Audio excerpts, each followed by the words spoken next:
All right, hello and welcome to this episode where we're going to talk about what causes stress. And I really want to dive into this topic here in this two-part series to, really explore stress, understand what it is, and understand what to do about it in our lives. So for those of you that don't know me, my name is Matt Cotty. I'm a licensed clinical social worker, and I'm the founder of Restored Minds and the creator of the AAA Response. And if you find value in this show, I'd really appreciate if you would show your support by liking, subscribing, leaving a nice comment review on iTunes and Spotify. And then also, if you're looking for help and support, please head over to restoredminds.com. We have several resources to help you really break out of this loop. And also, we have some links right down in the notes to get you started as well. So, with all that said, let's dive into the topic of today, and that's stress. So a lot of people, really, I hear this all the time, talk about the constant stress that they are under and how stressed they are and how they want to learn stress management techniques or learn stress reduction techniques, all that stuff. So then, we begin to start to look at the question like, what causes stress, right? Instead of like this idea of like this assumption that we need to be stressed, right? And stress is just a natural thing that we all have to cope with. Maybe we could look at the cause of it, right? And really if we start to look at the cause, then we can start to work at the cause as opposed to work at managing the symptoms of the experience. So stress, in its simplest explanation, is just our body's reaction to a specific challenge, right? Or a perceived danger or threat. And if we begin to understand it like that, what we start to look at is, if that's true, then why do certain things cause certain people to become stressed and certain people don't get stressed? So for instance, like as a OCD and anxiety specialist, I've talked to many people who, when touching a doorknob, it causes them an immense amount of stress. And they will say things to me like, well, Matt, that doorknob causes me stress, right? And I'm like, well, if it's a true cause and effect relationship, then when I touch it, it should cause me stress, right? Because that the cause is the doorknob, right? So I'll touch it and I don't get stressed. And then we start to look at that for a second and we start to say, okay, well, maybe stress isn't an external thing as much as it is an internal thing. And when we break down this idea, what you begin to understand is stress comes from two things, really.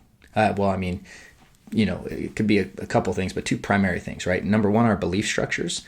And number two, our buried emotion in our system already.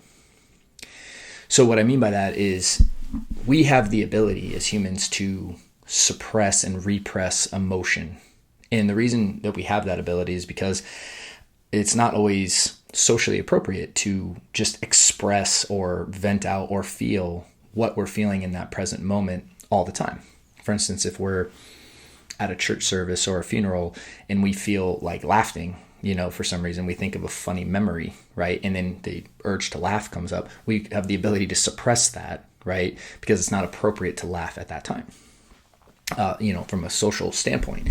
So we have this ability. The thing is that what most of us do is we just suppress and repress and escape our feelings all day long. That's what most people are doing. And as you push those feelings down in your system becomes more contracted. And then what happens is that there's a lot of pressure in your system. It's kind of like a big kind of pressure cooker. And imagine you have this like tank that you've stored all this stuff in. And what happens is that as we experience things in life, we believe that the thing out there causes the feeling in here. But what happened is it actually kind of activates a feeling that's already within us. So your perception of the world is actually a projection of the feelings that are predominantly in your system, or the ones primarily that you haven't experienced. So if you see fear everywhere outside of you, what you're actually experiencing is a bunch of fear inside. And so, and then what you begin to understand too, so not only do the emotions come from within, not from without, but then also our belief structures. So our belief structures have a lot to do if we react to something in a quote stressful way, right? If we perceive it as stress, is our belief structure. So for instance, if you are getting ready to go out for the night and you're just bumping your preferred music, whatever that is, right? It's just going loud and you're dancing around your house, you're getting ready, you're, eating dinner, all this stuff, and you just get this high vibe energy. Well, and let's say you go out and you have a great time and you come home, and then at 2:00 in the morning, that same song starts blaring, right? You're going to react to that song as stressful, not because the song itself is stressful, but because your belief is that the song shouldn't be playing right now. So when it was playing, same song, same decimal point, same place, several hours earlier, it was the greatest thing ever. And now it's not, because in your belief structure, this song shouldn't be going on right now.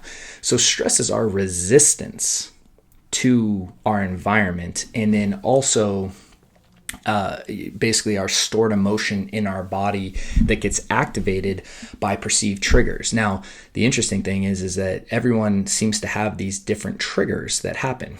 And if you're a person who seems to experience a lot of triggers, what that's an indication of is actually there's a lot of stored stuff in your body, which is why, what we teach in TBC and why we go so in depth to, the idea of really learning to let go of emotion and do emotional release work, is because what is actually happening is not the trigger itself that's the problem. It's your perception and then stored emotion that really activates what we would perceive to be stress for most cases. Now, there are such things as real danger, and I'm not saying that like you see someone walking at you with a weapon, it's like, yeah, that is a good example of a true fight and flight situation. There's real danger. But most of us, we're walking around in a stressed out state over all sorts of things that really aren't dangerous, like, oh, my boss sent me an email, says he wants to meet, it's like, oh gosh, and then we're stressed for the next 6 hours ruminating about scenarios, or, we get stuck in traffic and we perceive that to be stressful. Well, the only reason that that's stressful is not because it's like traffic itself is stressful. It's because we think it shouldn't be happening, and then we have all our anger come up, and then we experience that, don't know what to do with it, and so on and so forth. And so when you understand that stress is not external but internal, and based on your beliefs and perceptions, or your beliefs which create perceptions, which also, again, activate a bunch of stored emotion, then you begin to work at it the correct way. Because what most people do is they work on, like I said, stress reduction techniques or stress management techniques. And the assumption is that being stressed is normal, right? That stress is a normal part of life. And yes, like, challenge is a normal part of life, but our resistance to the challenge is really what activates most of our stress, along with, again, the unwillingness or not knowing how to actually process and release emotion. So with that said, what is so important when it comes to working at stress is not what can I do to manage the symptomology of stress. What would be a much higher way to work at it is to say, okay, like, what are the beliefs that I carry, in my day-to-day life that cause me to be so resistant to things that happen in life? Number one. Number two is, what's all the stored emotion in my system that I need to work on letting go of? And working at stress from this way, because again, when you look at muscle tension, or when we have like progressive muscle relaxation as a stress management technique, well, that comes from, trying to address muscle tension. Muscle tension comes from, again, suppressed and repressed, again, anger, guilt, shame, fear, right? The lower negative emotions that we don't want to experience. And so if we really work at it from that perspective, it's going to produce way better results, because if we're less reactive to life and we're able to not be so resistant to life, then we're going to experience way less of what we call stress. And this is why in our Taking Back Control program, like, most people try all these things and they go in the wrong order, right? So if you're in a stressed out state and you're in a sympathetic state and you're in this loop, you have to first break out of the loop before you can really learn how to handle feelings. And then you have to really learn how to handle feelings and get your body to a safe space before you're really going to be able to do a lot of belief work effectively. So there is a true process to this that we walk through. And so if you're interested in that, I definitely recommend checking out the links below or heading over to Restored Minds and then going to the Taking Back Control program where you can fill out an application. But, the point I want to really make in this episode is that stress is not outside of you. It is inside of you.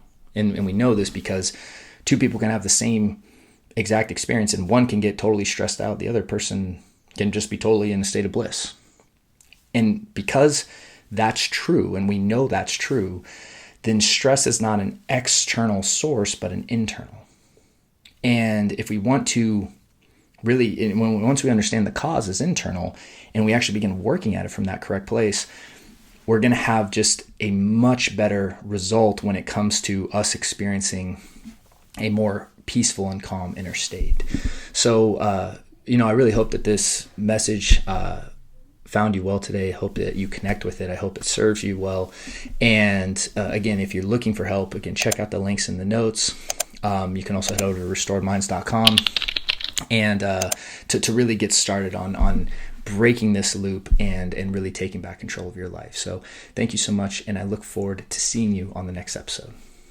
Hey there. So if you enjoyed that video, we've linked up a few more videos that we think you'd find helpful as well. And if you have found this helpful, we'd really appreciate your support by liking and subscribing. And if you're looking for help and guidance, please check out restoredminds.com as we have several options for you to get started. See you guys soon.